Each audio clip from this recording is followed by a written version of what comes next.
Welcome to Ground Up Growth. I'm Hannah Pittman, founder of Pittman Marketing, alongside my co-host Paul Hopper, principal broker of Hopper Real Estate Leaders. Together, we sit down with entrepreneurs and business leaders to share insights, strategies, and lessons to help you build success from the ground up. Welcome back to Ground Up Growth. Today we have a little bit of a change up, different episode. It's just me and Hannah today. Hannah Pittman, co-host, Ground Up Growth. Thank you for coming on, Hannah. Of course. Happy to be here. So this episode is sponsored by Service Specialists and Environment Masters. And you will hear more about those companies during this podcast. Thank you all to our sponsors. Hannah, what are we going to do today? So we decided to switch it up a little bit from our regular programming and do kind of just a question and answer. And I would say a little more geared towards Paul because he's the successful, has had a longer career. But I think there's a lot of questions that people would love to just get your insight on, and we can dive a little bit deeper. So if you haven't already listened to Paul's episode, it's great, and it's one of our most listened to episodes where you just kind of talk about your career and your story. But I think we could get even a little more pointed, and there's things that you're really passionate about that we don't usually get an opportunity on other podcasts to talk about, dive really into, because we're really talking about the guests and their story. For sure. So I think we just ask some questions, give some advice. Everybody loves free advice. They do love free advice. Yeah, people want to pick your brain. Pick your brain. I think Paul probably hears that a lot. That sounds good to me. So, okay, question. Obviously, you have this very successful career in real estate, and that started in 2009. 2009. I got my real estate license in 2011. Started the brokerage in 2014. Okay. In July. So 12 years. Actually, on the 10th. So just past our 12th year. Okay. So over the past 12 years, what have you become really passionate about? Like, you obviously learn different avenues and like this kind of stuff, but what do you feel like you're really passionate about? I mean, I'm really, really passionate. I love real estate as a whole in general. Very passionate about land development. I mean, I've moved into those things just through my career, I would say. You know, it takes money to make money, and you can't just come out, get a real estate license, and start developing land. So through the years, I've morphed into that a little bit. But I am extremely passionate about anything to do with real estate. I mean, commercial properties, I've got an active dirt pit, conservation easements, rental property, whatever. So you have a dirt pit? I do have an active dirt pit in Benton, Mississippi. I didn't know that. Yes, ma'am. That was a learning curve. It's been good, but always my biggest thing is trying to like break the mold and then just push the envelope on my brain and what I know. Yeah. Like, my mind is just, we could talk about all kinds of stuff with that, but recently, what's like a rabbit hole you've gone down? A rabbit hole as far as like a particular topic or something that you're interested in or you didn't know much about and you're trying to learn about? Oh, so I've been developing land since I bought my first tract of land in 2010 before I got a real estate license. And there was a lot in a subdivision. And I've always had that bug about land development, but I've never been privy to it, don't even know what it looks like. It's really hard to encapsulate what land development is because it can be all sorts of things. But that particular tract, I mean, I built a pier on it, like it was on a lake, built a fishing pier, put a road in, cleaned it up, did some things. I mean, I hate the term flip because that's not what that is. That is, you're developing property for the things that I like to do. And so, I mean, I made like $2,000 on the backside. I mean, it was nothing, but it sparked a huge interest in land development. That was 2010. And so, fast forward, I've been trying to compound that and do more and different things. And so, you know, to the point of always trying to stretch my knowledge and just a challenge and all that. Mm-hmm. I bought my first, we do a lot of like farm and ranch kind of recreational stuff out of state now. And I bought my first farm in Illinois, I would say, I want to say it was 12 years ago, 10, I don't know, 10 years ago maybe. Anyway, and that's a challenge. You know nothing about the market. And it would scare most people to death. I mean, it is scary, but I've leaned in heavily on the out of state stuff now.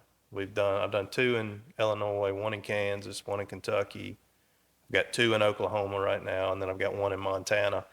And to answer your question about the rabbit hole, like this deal in Montana is just a whole nother world. It's a huge learning curve. I mean, I could talk about Why? this Is for it days. the state? Is it like the terrain? Terrain, it is. So the place that I bought is they get 10 to 12 inches of rain a year. We get 55 inches of rain a year here. Jeez. Water rights, you have to have right to use the water in the creeks. We don't have that here in Mississippi. It is just, for instance, I just put in a driveway on the place I bought out there. Goes across to me it's a ditch, but they call it a creek out there, and had to put a culvert in. I had to get a permit from Montana. It's a misdemeanor if you don't get a permit to put a culvert in a ditch in Montana. Blew my mind. I had no idea. Thankfully, the contractor I'm working with out there told me, like, hey, you need to probably check and make sure. Sure enough, huge process. Have to have an on-site meeting. Okay, I'm 25 hours away. That's not happening. So I had to pay Yeah. a contractor $500 to go meet the Montana Fishery, Wildlife and Parks representative out there. It's just a huge learning curve on that. And it's been a challenge. It's been really good, but all kind of facets of that. It's the terrain. I mean, like I'm looking at building, you probably saw on Facebook, I'm trying to find a camper, like I a did see travel that. trailer. Have you found Well, one? that's for Montana. I'm getting really close. I just don't want like a nasty camper, Yeah. but I also don't want something so nice because I'm putting it in Montana. It's 25 hours away. Then you start thinking about snow load. Have you thought about trying to buy one in Montana? Like I've looked at join that a as well. Montana But here's the Facebook group? problem. Everything is so expensive in Montana. It's the labor rates are twice as high. Everything is just, it's ridiculous. So it's been a huge learning curve, but I feel like I have just been drinking through a fire hose out there. It's all been good. It's going to be really great. I've got a really, really good ranch that I bought that was very under marketed. And so like, that's my high. Like if I find Yeah. the place, I just bought a place in Oklahoma, terrible marketing. So I found this place. It's got all the potential. I go in there and unlock the potential because I'm looking for all these different things. I can sit there and look at maps and see creeks and topography and just where it's in relation to different things. I don't know. There's a lot that goes into that from a recreational side, but I do this all day, every day. And so I can look at an aerial map and cull it out immediately. I know we're probably not heading the direction you want to go, but like passion, that's where my, Yeah. that's where my Obviously. passion is. But it all kind of goes back to just the challenges. So, Yeah. but this all of that comes from like, I know one of the questions you had put on the thing for me to think about was like, what does your day look like? And it's a typical day is nonstop. But I wouldn't have it any other way. And I'm not griping or anything like that because I love what I'm doing. But I don't know. I see people like lunch breaks and all that. Like, I've never in my life done that. I don't sit down and be like, oh, let me take 15 minutes to, recharge my batteries. It's all day, but I love it. Walk us through your day. Well, Kick let's off see. the day with a pink slush It depends Alani. on, yeah, pink slush Alani. Yeah, you're not going to see me drinking it, but I drink it. Those things are so good. It depends. So, I mean, every day is totally different in real estate because you get curveballs. One of the biggest things is people hold their fires. If you got a fire on Friday, most people hold it till Monday and then they hit you in the face with it Monday. So I try to be prepared for that. what I do, like on Mondays, I get up at 4:30 most Mondays, and I do as much office work as I can, uninterrupted. Bill, and by office work, I'm talking about running through all the emails. A lot of my job is a lot of PDF sending back and forth, downloading, DocuSigning. It's just a lot of that stuff. So like getting that off my plate, getting a clean email sheet, and then bills. Like, I mean, I'm gonna show how archaic I am, but like I write checks for every bill. Really? Well, let me back up. I'm on auto pay on a lot of stuff, Yeah. but like if I get like a single thing comes in, like an insurance policy renewal, I write a check. And so I do all that. Pap all. I pap all. I've got forever stamps. My dad worked at the post office, so I got rolls of forever stamps in my drawer, and I just, I'm a big check writing, envelope filling out, and that's terrible because you're wasting so much time. But you could spin off on this thing so many different directions. But like the reason I do that is because I'm so cheap that, like, for instance, had to renew insurance policy on one of my rental houses. Okay, well, if it's $1,800 to renew the policy, how are you going to pay for it? Your insurance agent, how do you pay for, let's just say you had a rental house and they're like, hey, Anna, $1,800. How you going to pay? What are you doing? I don't know, ACH or something? Okay, well, Maybe I would write a check. I do there's have a check. fee for the ACH. And if you use a credit card, it's a 3% charge. What do you do? I'll pay it anyway. But You'll pay it. What do you mean? I'd pay the fee. I'd pay the 3%. See, But you would never. You would never. No, ma'am, Yeah. absolutely not. Which you're insanely financially sound, and that's a whole section I want to talk about. Because I should think that way. I should be like, no, don't pay the 3%. Oh, I could go down. I mean, people that know me know how cheap I am, and they make fun of me all the time. But that's how you build wealth. Yeah. 100%. And I get very micro with this. Okay. And it's going to make me look like an absolute nerd, but I will spill the beans on it. So, Let her rip. well, for instance, I sold a piece of land on Monday. Mm-hmm. It was a $500,000 deal. I got the money. In my mind, I have a money market. It's paying 4%. As soon as I can get that 500,000 into the money market, it's making 4% on 500,000. 4% on 500,000. What is that? 10%, 5. So $20,000 a year. So 4% annually on 500,000 is 20,000. And I go, we'll just do it right here. So if I put $500,000 in the money market at 4%, that's $20,000 a year is making an interest. Divided by 365 days, that's $54 a day. So every day that I don't get that money in the money market, it's costing me $54. So this is going to get really nerdy. Mm-hmm. Let's say, all right, you get the 500,000. How do you want that money? Like if you had the closing, you can either go pick up a check or you can wire me the money. Well, just wire me the money, because if you wire me the money, it's going to instantly be in my account. Okay?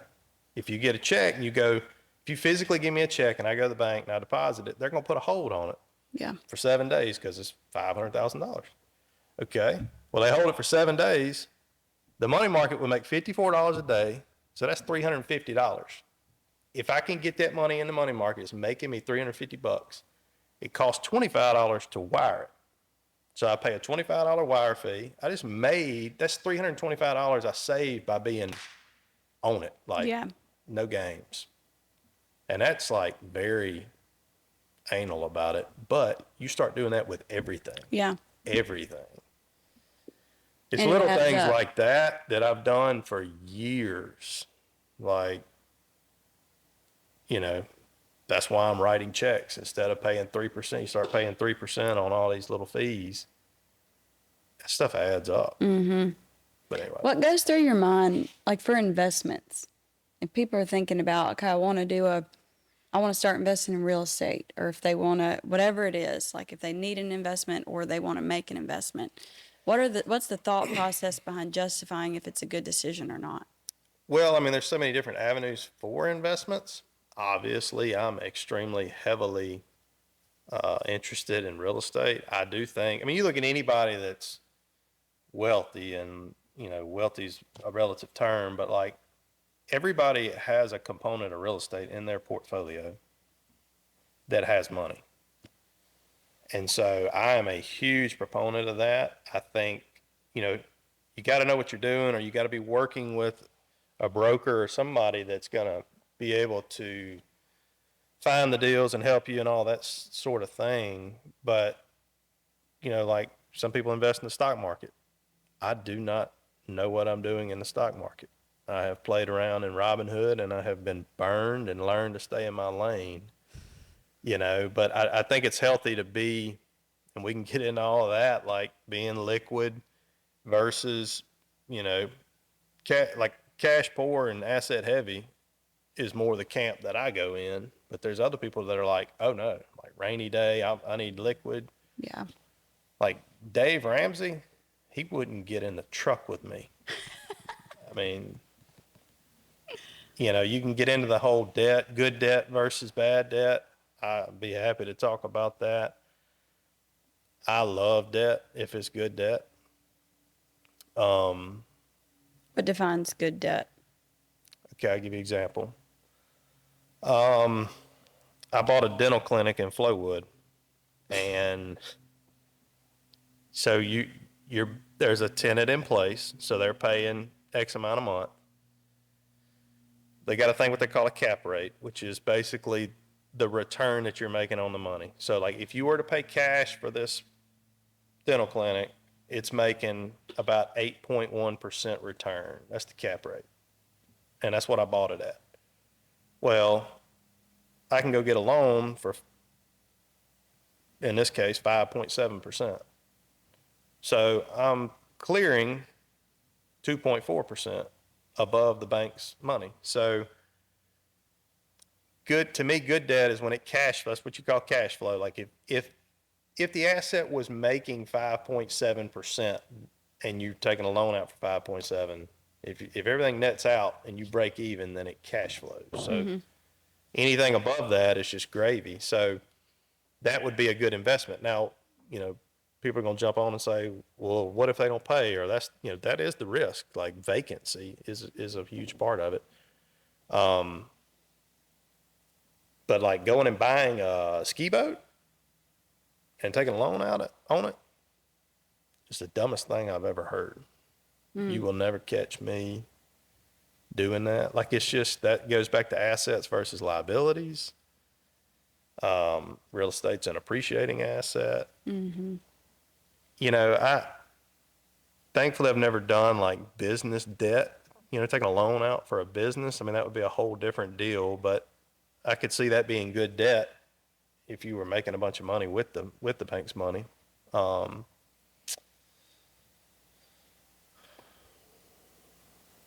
But you look like you just about to fall asleep.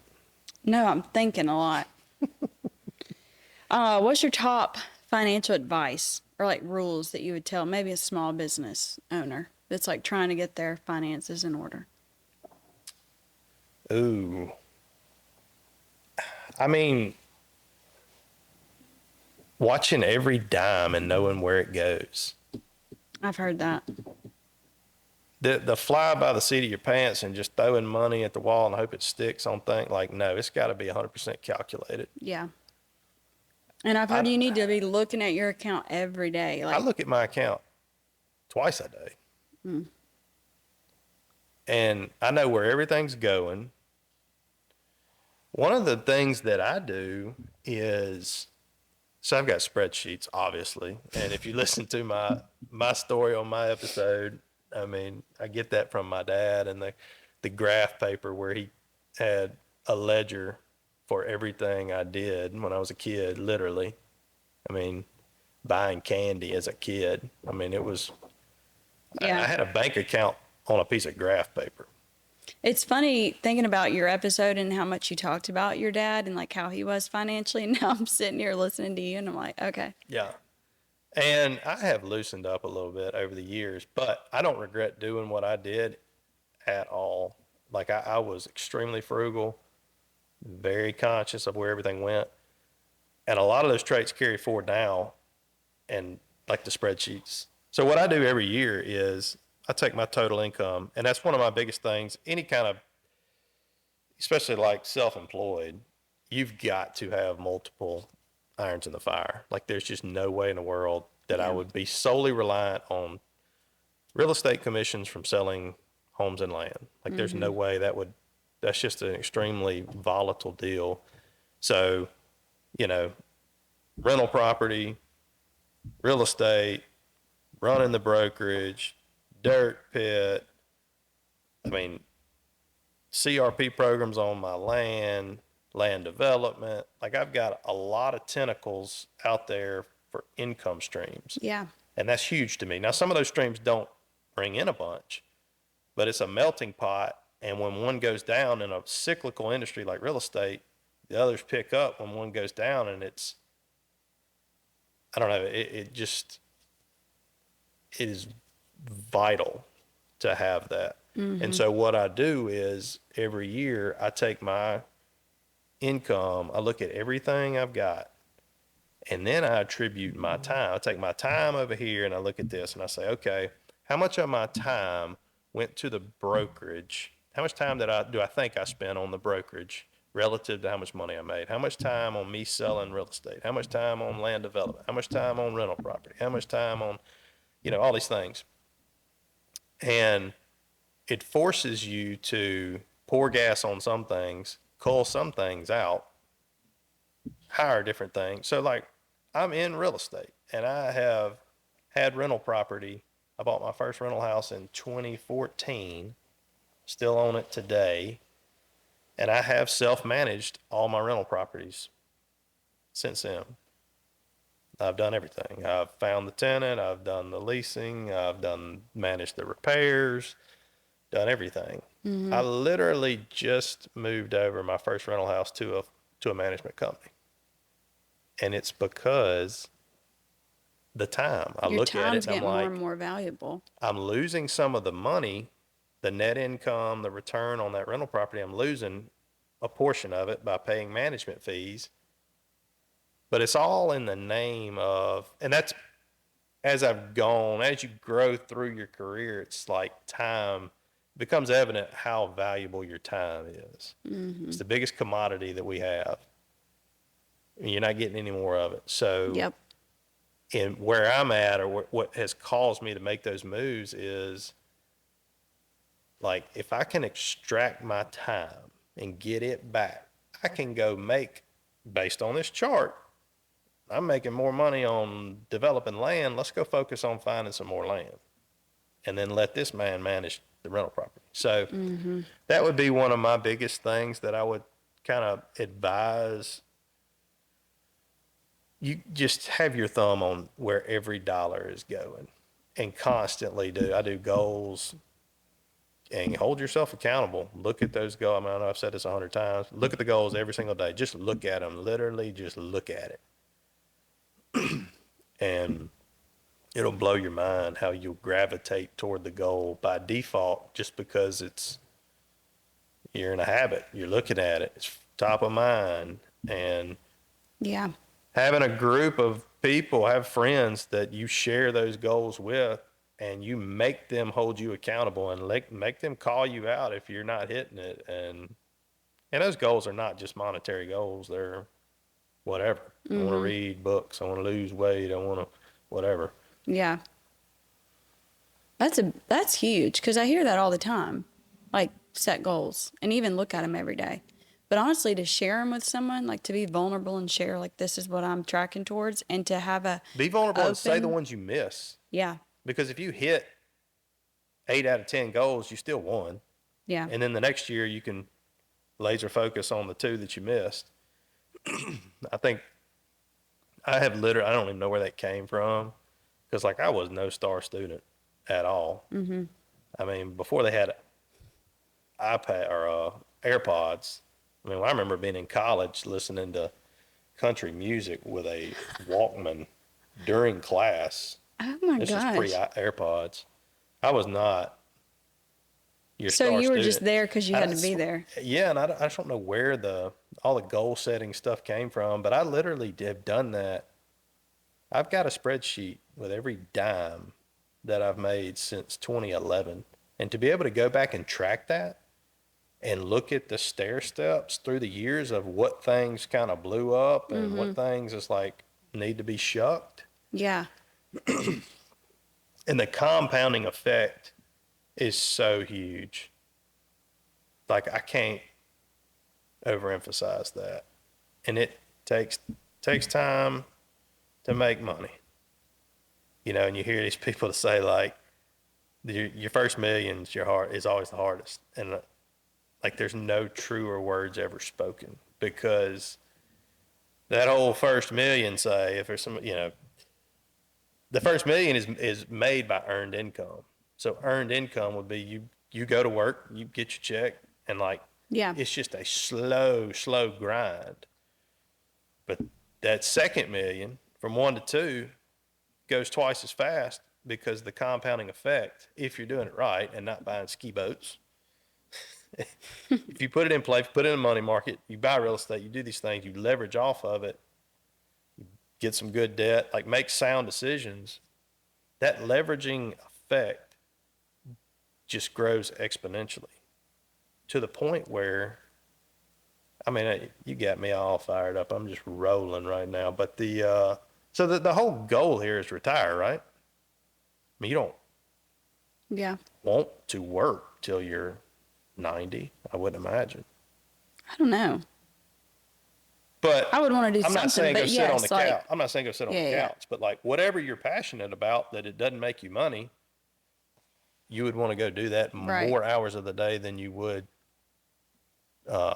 draft a marketing proposal, I would imagine. Right. I'd say. So if we're all moving towards the goal of retirement, what is retirement? So to like retirement is when you have enough money to float your cost of living and not have to go get a job. Mm-hmm. So how do you get there? Well, you get there by having passive investments that produce enough money to cover the gap. So the compounding effect, like that's where putting that money in income producing things or anything that's not a liability until you get it up enough to where, you know, what's his name? Robert Kiyosaki always says, like, let your assets pay for your liabilities. So I'm not saying don't ever go buy a ski boat, but like if you got rental property that's spitting off 50 grand a year net profit, then go buy a ski boat and pay cash for the ski boat. Don't go get a 8% loan on the ski boat and then put $4 a gallon gas in it. Yeah. Everything you're saying is so logical, which is, I think, It good. seems elementary to me because I've been doing it for so long and it's just like ingrained in my head. But for people whose brains don't work that way, or they just need, like, go back to the basics, yeah, like, just keep doing that, the basics of what you're saying. And even like having a spreadsheet. I bet at the beginning, if you're tracking and you're making $75 on something, like it would feel like, why am I tracking this right now? But the fact you can go back so many years and know, that's invaluable. I want to stop here and tell you about our sponsors for today's episode, Service Specialists and Environment Masters. Maybe you're hiring and you need the right person, not just the next resume in the stack. Or maybe you're the one quietly wondering if there's a career that better aligns with your future. Either way, Service Specialist starts the same. They take the time to know you. Mississippi's oldest recruiting firm, connecting talent and employers since 1967, because the right fit comes from relationships, not job boards. Find them at servicespecialistltd.com. This episode is also sponsored by Environment Masters. When your AC quits in the middle of a Mississippi summer, you don't want a voicemail. You want a real person who shows up on time and does the job right. Environment Masters has been keeping local homes cool, dry, and running since 1957. 3 generations, honest opinions, no upselling. Just HVAC, plumbing, and electrical done the way it should be. Learn more at environmentmasters.com. And thank you both for sponsoring this episode. I hear like, I got some buddies that talk about like farmers in the Delta that they're really hard workers and they're really good workers, but they're not really, some of them are not business savvy. And it's like, just go buy chemical, go buy seed, just, no negotiation, they just going and working and doing whatever and have no clue the numbers. Yeah. Like you've got to ratchet down on every dime and where it's going and how, make sure you're not getting, leaving meat on the bone somewhere. I don't know that, again, that stuff seems elementary to me. It would stress me out to not know, have a thumb on everything because there's things that, I mean, I'm guilty of this, but I mean, everybody probably is like this subscription based Right. stuff, That's what I was just about to say. In the digital age where one, you have a card for like everything, which just doesn't feel like cash for a lot of people. Like for Yes. some people it does, but it kind of doesn't. If you're like actually have a 20 and you're paying for something. Yeah. And then subscriptions just being on. And I mean, auto pay too, which is great. And they'll give you a discount now if you set up auto pay. So it's like, okay, well, I'm saving money. But then they go up on their prices, or you don't need Yes. like certain things. So it's harder, I feel like it has to be harder today to have a true grip on what you're spending than it used to be when you're paying cash for everything. Absolutely. Yeah. You start handing somebody cash and you won't spend near the amount. I Yeah. mean, look at Amazon. I mean, you don't even have time to think about what you just like, did it really make sense? It's like I won't buy it. I mean, we're Yep. all guilty of that. Yep. No, it's all the little things add up, especially in that, the growing phase in the beginning, every dollar counts. But perfect example is like those insurance policies. They're going to offer you two options: pay by the month, or pay it in full, and you get a discount. It's like there needs to be no question in the world. It needs to be paid in full for the discount. If that means you can't go eat Kessler Prime at night, put it off for a month, whatever. Like you've got to do those things because back to the $54 a day for having the money sitting in the money market, that $54 just bought you steak. Right. And that's where I see laziness creep in. I mean, all those things, it's like, I mean, that right there with the money, if it goes in the money market and starts making money, well, it's Friday and you getting the check, but you're going to the beach. Like, I'll get it Monday. Boom, 3 days, $150. Just bought 2 dinners. All you had to do was make a phone call, wire the money into the bank, you're done. I don't know. That's again, that shows how big of a nerd I am with it. But that's been that implemented in every facet of my business.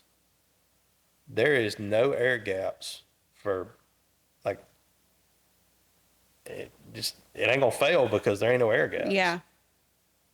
And that's, I mean, you having so many, you have properties in how many states? Like you just, the farms and the I sold ranches the you mentioned, Kentucky like, stuff, but just I've got 2 in Oklahoma, 1 in Montana, and then the rest is in Mississippi. it's just the more you start investing and the more assets you have, I would think to me, if you're not tight on your finances and you do have those air gaps, they're going to get bigger and bigger and more and more. Oh, they're gonna get huge. And look, so like Montana, Oklahoma stuff, I paid cash for it because I'm learning that market. I don't have room to go take a loan out and catch a side hook on the chin and learn. And Yeah. I don't have room for that. So like, Yeah. it was very calculated. I've been studying Montana for years. It is so far away. I mean, it's almost near Canada. And again, I know nothing about the market. Now, I've traveled and visited Montana and all that stuff, but like, I say this all the time. Like everybody talks about doing this kind of stuff. There wasn't nobody sitting at the table with me signing that closing document and writing that check. There wasn't a soul there, but I'm not scared of it because I've put myself in those challenging environments for years. And I've just pushed myself and pushed myself, but I'm very methodical. It's not shooting by the hip. I went in with a plan I mean, this has been a plan for 3 to 5 years ago where I'm socking money away when the deal comes up. I'm not scrambling and, oh, let me sell this so that I can, hey, this place came up in Montana that I really want to buy. Let me sell this and this and this. No, it was, we're going to execute. We found it. Perfect example. It's been very expensive. The improvements, the land development. Of course, it stresses me out not being there. I'm You know, sure. I had to FaceTime my contractor to find to where to put the house pad, Ooh, and it stressed me out. I FaceTiming bet. him. And but you know, with all the maps and software we've got, I got access to some updated satellite imagery that updates every few days. So like I can go see where he put the house pad in on a map. It's the coolest thing That ever. is cool. So, you know, but in doing that, it's been very expensive, but it is what it is, and I'm prepared for it because I don't have a big loan hanging over my head that's going to mature in a couple of years. And, you know, that's where we see people, you know, like 4 or 5 years ago that bought land, and when rates were 3 or 4%, those loans, they're like on 5 year fixed rates. They have a balloon come up, they renew, the rate doubles. Yeah. And nobody is preparing themselves for that 5 years ago. They're Right. like, oh, this is a great rate. It's what I want. They go buy the land, then they buy the side by side, and they buy the brand new tractor, and they buy all the implements, and they're probably getting a note on that stuff. And then 5 years comes, and it's like, oh, by the way, your payment on your land doubled. Oof. If you ain't prepared for that, No then bueno. that tractors for sale, side by sides for Yeah. sale. What do you want? I just want to pay off. You know, that's all that stuff has got to be methodical from the beginning. Yeah. And if you want to get in that space and you don't know any, like, you need to get next to somebody that knows what they're doing and pick their brain. Okay, talk to us about people. That's one thing, just like working with people. What characteristics make a good employee? Ooh, There's a lot of really average employees out there, and business owners feel that. And it's like I would love to hear to them, like, you could just be great if you just do these few things. Also, people coming out of college into the workplace. This generation is tricky. And I don't know why I feel so passionate about, like, if I could just talk to those kids and tell them, if you will just do these few things, you will stand out. You'd have a great career. Like, but you got to do these things. They don't know. yeah, It doesn't seem like a lot of them are naturally just that way anymore. They're not motivated. They don't take yeah, initiative. They don't, like, they're just kind of lazy. yeah. And the generation before us said the same thing about like my generation. They all said the same thing, but it is. Maybe it's just that age. Maybe it's just part of maturing. I don't know. I don't know, but it's a real thing. People are lazy. Yeah. I mean, I will say it. People are just lazy. Um, Traits in an employee to me, I mean, obviously trust, you know, is always going to be up at the top. But I think the biggest thing to me is initiative, if that's a trait. Yeah. If you've got initiative, for instance, you know, you show up to, let's say you're a mechanic and you show up to the shop to work in the morning. If you take the initiative to start cleaning the floor or start finding something to do, the boss man is going to recognize that, and it's going to go way further than, well, I'm just waiting on you to tell me what to do. Like that, that posture out the gate determines where you're going with everything. I mean, I can relate that to a real estate agent who's self-employed, basically. I mean, they're, you know, my agents that work under me are 1099. So like, I don't call them and wake them up and ask them who they called that day and what they did. You know, Yeah. they're their own boss in that regard. But it's like, if they have initiative, I just see it play out. I see it. I've seen it. We've hired hundreds of agents over the years, and you can see it from a mile away. If they get up, take initiative, they're not waiting on somebody to call them, their grassroots effort, and they're pushing and going, like those are the people that, ironically, they're the ones that are successful. And the ones that sit there and are like, woe me, and waiting on the phone to ring, and just, I mean, so to me, initiative is a springboard for the rest of your career. That's just my opinion. So Yeah. if you got initiative, I'm interested in talking to you. But if you don't, I mean, you can't create motivation, so can't help you. I think that makes so much sense. And as a business owner, it's like if someone comes in and does, like, they're a few steps ahead of you. They're not sitting waiting for you to tell them what to do. And that's helping you, like they do something that's Yes. helping you. The cognitive load, it's already a little less because, like, Oh you're already, gosh. yeah, I'm not having to give you a list. I don't have to stop what I'm doing to give you a list. You're already doing some things and helping.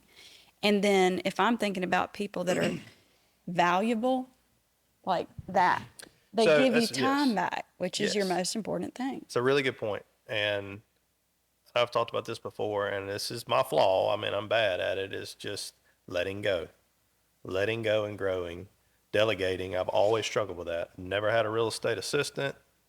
I've never had a W-2 employee in all my years.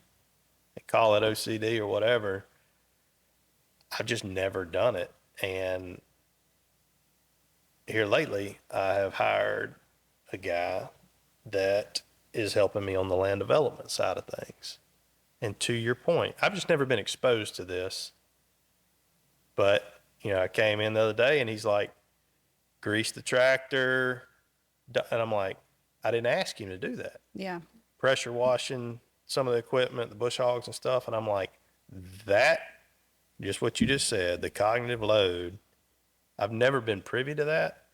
And now back to the time extraction. Of course, I didn't sign up to pay him a salary until I had my ducks in a row. And I knew without a shadow of a doubt I could pay him, because that was a big part for me, was like the burden of like, Yeah.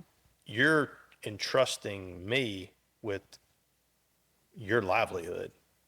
Like, he may not know that I'm scared that I'm, like, I've Yeah. got to pay you.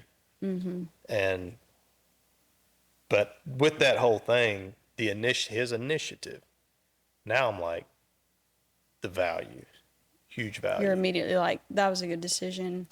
Like, Yes. yeah. And I'm like, I should have done this 5 years ago, but I'm too tight and I didn't. But no, that's time and having good employees. And I know different industries, you're going to deal with different struggles with labor. You know what I'm Yeah. saying? Yeah. And that's been a common theme, I feel like, with every guest we've had on. They all have some sort of struggle with it, but it's all kind of different. It just Yeah, depends because on it's what like they if you deal own with. an engineering firm and you're hiring engineers, you're hiring just a different employee setting than whenever I had the water damage and mold remediation deal and I was hiring people to help me suck up raw sewage. Yeah. It's a different. Quite different. Okay. I feel like we'll probably wrap up this episode soon. I want to do some like quick rapid fire. I love rapid fire questions. So like don't even think about it too long. You got to have a quick response. Best money you've spent on your business. Now let's say the brokerage. The best money I've spent on my brokerage? Yeah. I have no idea.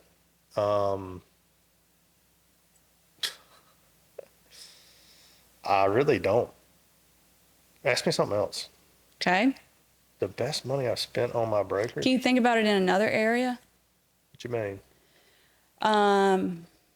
Like your other avenues. Other business stuff? Yeah. I would say I use Land ID as a mapping software, and it's about $100 a month, so $1,200 a year. I'm a big numbers guy. If you don't know, it's all Obviously. lump sum. It's $1,200 a year. It ain't $100 a month. Yeah. You got to look at it big picture. That $1,200, I use it every single day. I use it in the real estate sales. I use it on the land development. That's probably my biggest return on investment, I would say. Okay. And that was my next one was tool or app that you use every Yeah. day or be lost without. It's probably they go hand in hand. Yeah, they definitely go hand in hand. I would say I was thinking about that one for us. This year, I feel like I've been pouring a lot into the business and making some bigger financial decisions. One, hiring an operator, which is Hope, and she just helps run the business so I can focus on the business Right. more. And that's been really helpful because it's given me more time back. Two, an office space. Like that was a leap because the first 2 years of the company, one, it was me for the first year, but growing remote, like being remote, but then growing the business and then having a space we can all go. It's improved our work so much. It's given us a place for clients to come. But I'm already paying salary. So then like the rent on top of that, Yeah. I was nervous about it, but it's been great. I feel See, like that's the been difference going. between me and you is like you have to commit to all these payrolls. Yeah. And I've got agents that like I don't pay them unless they sell something. So I commend you for going out on that I limb. envy your The setting. framework a little bit. Yeah, the 1099 deal it's been a really good thing over the years. Just we our structure with our agents is just so good where they make so much money. Yeah. I mean, they can make 95% of every dollar. So like It's a great setup for the So like agents. when we put those posts out there, when you put the post out there for us that says, we did $18 million, Paul did not make $18 million. Right. Paul did not make a fraction of that. Mm-hmm. But because of the way you're wired and because you're not natural at delegation, like, can you imagine having all those agents like you would? I wouldn't have it. That's why I'm where I'm at. I can't, I'm not good with managing people. And I feel bad. This is the terrible thing. Like the guy I've got now that's helping us on land development. There's slow times, it's up and down. I'm like, there may be times where you're weed eating the grass at the house. And like, I feel bad asking him to do that. But then in my mind, I'm like, it's either he's going to do it or I'm going to do it, Right. And it's like, I don't know. I guess just having done all those very, very dirty jobs growing up, I'm not, I mean, I will do anything, but I don't know. I'm a people pleaser, and that's just part of my struggle is like, you know, asking people to do things. I'm just like, yeah, just do it. Yeah. That's But, tough. but It's a learning curve. yeah, you do really good at delegating. I'm learning every day. But I put way you too just much do on it. my plate though that I probably shouldn't. And so I will get overwhelmed and then I'm just learning every day. Like, okay, I Well, probably that's should part have of the not. whole figuring it out. Yeah. I mean, I'm yeah, still new in this you'll business. learn what to say no to and Yeah. what to take on. But the only way to learn it is by stepping in it and being like, whoop, shouldn't have stepped in that. Right. So you're doing it the right way because the flip side of that is scared. And then you And don't ain't do doing it. Yeah. And ain't gonna take a leap. And ain't gonna leave my job. Ain't gonna do this. Like, scared money don't make money. True. All right. Last two questions. A book that changed you. You can go to the next one. Come on. You don't read I any don't- books? You never I read don't a book? read. I do not read books. Wild at Heart is That's a a good book. one. I need to reread it. I think that's the only book I've read, honestly, in the last years. But that is not really a business thing, but just That's a good, like, overall. yeah, like just the inner child in a man and how they want to be warriors and do all this stuff. It'll make you not want to go in a cubicle. That's a fact. Yeah. I bet. Next question. What you got? Best advice you've ever gotten. Best advice I have been given. Or just like advice you live by, like something that someone told you at one point and you're like, yeah, I still do that. Or advice you give to other people. Like it's something so good you pass it along. Hannah, why you got to do that? I see some of these questions. You knew I would ask this one. I did not know this one was coming. I mean, I hate to just be cliche and say, do what you say you're going to do and all that. But to kind of hit back on your point of like, what would you tell a kid Yeah. that's coming out of school? There is an epidemic going on where people will not do what they say they're going to do and will not follow up. I have got actively probably 6 things going where they will not. Montana. I'm trying to convert a windmill well to a solar well, and I have called 3 drilling contractors to give me a quote. Oh, I'll come out Monday. Monday comes and goes.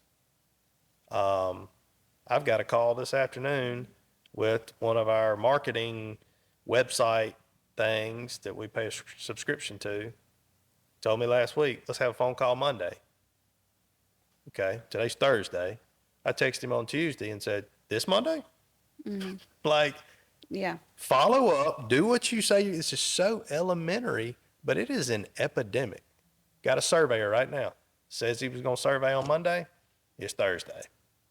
And there's been zero communication. Crazy too, because these are people you're giving money to. That's what I'm saying. It's like, hey, and I got to be the one to bump you and be like, hey, Hannah, Do you want? I'm trying to put money in your pocket. Will you let me in? Yeah.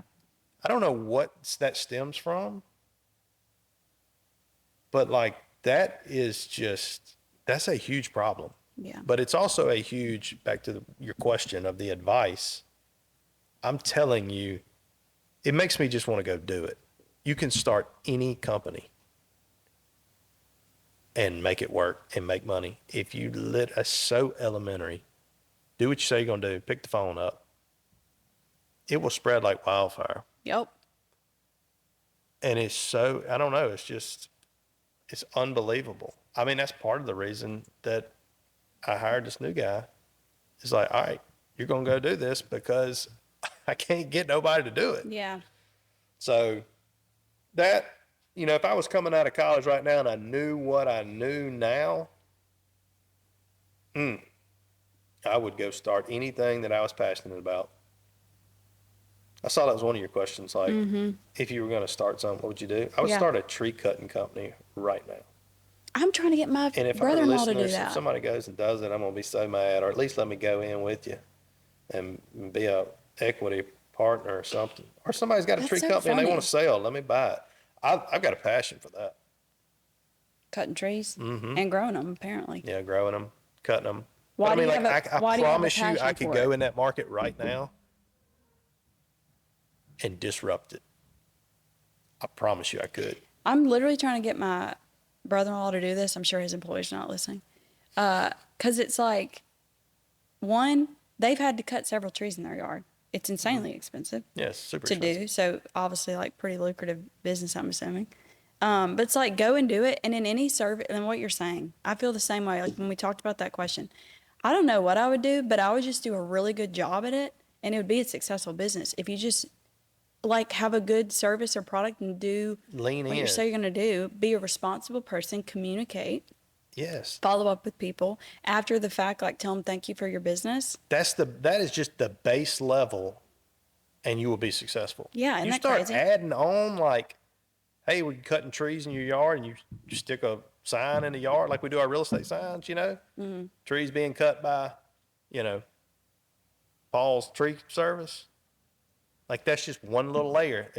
The brand recognition, blah, blah, blah, all the things. Nobody does. It's like, I don't know. Maybe I'll start the business with you. We'll just talk about it after this. There you go. I will be, But I had that same thought when we talked about that question. Like I have some ideas for businesses I would like to do, but like at the end of the day, whatever it is, like if you just do a good job, and I see that with clients that we market for, Yeah. because something Oh, will be gosh, broken yeah. and they are like, hey, you're we getting need, the inside look. yeah, on 100%. And then they're like, we need more business. We need to market it. And if they don't have a good product or service, Yeah. don't pay for us. Go Right. fix that Yes, first. Yes. Because you're making our job 10 times harder if your techs are crappy and they're rude and unprofessional and they don't have a good experience with your company. They're Right, not going to yeah. refer you. That's exactly. You're wasting money at that point. No, back to the whole challenge thing, always pushing myself. Like I want to buy a business. I've never bought a, Yeah. existing business. I want to do that. One, for the challenge part, but two, like I have looked at a couple of businesses and gotten into it, signed NDAs and like got into it, looked at the books and everything. And like, I just want to grab that business and just like shake it to life because like one I looked at was handwritten invoices. I mean, again, I write checks, but like handwritten invoices. We don't take credit cards. I'm like, wait a minute. Like, this is 2026? Like, the client needs to be able to Venmo you, credit cards, something. Yeah. And I don't know. Yes, I am a firm believer. The woe me stuff I don't buy into any of that stuff. I mean, that's just pure laziness. It's a cop out. Hate that. You could start any business for the most part, in any relatively, ongoing industry, you can get in there and disrupt it. So Cool. Well, hopefully some of our listeners will do that. we need to do this more often. I think it's great. Maybe we should do it like every few months. Maybe or we should something. ask the listeners if there's any kind of pointed topic that they want us to harp on, Yeah. dive into. Yeah, if you do, let us know. If there's certain areas that you want to learn more about, if you want an episode just about finances, if we want one, I don't know, just about management. Like, we could get on particular guests to speak to certain topics. Yes. Or even just have conversations like this where Yeah. we dive in a little bit more. So We could also do Shark Tank. We could bring somebody in that wants to sell. We could that'd be see great. if we can invest with them, and I would love that. that'd be pretty cool. Yeah. Cool. Maybe a tree company will reach out and we can Probably will. become certified arborists overnight. All right, Dan, enjoyed it. See ya.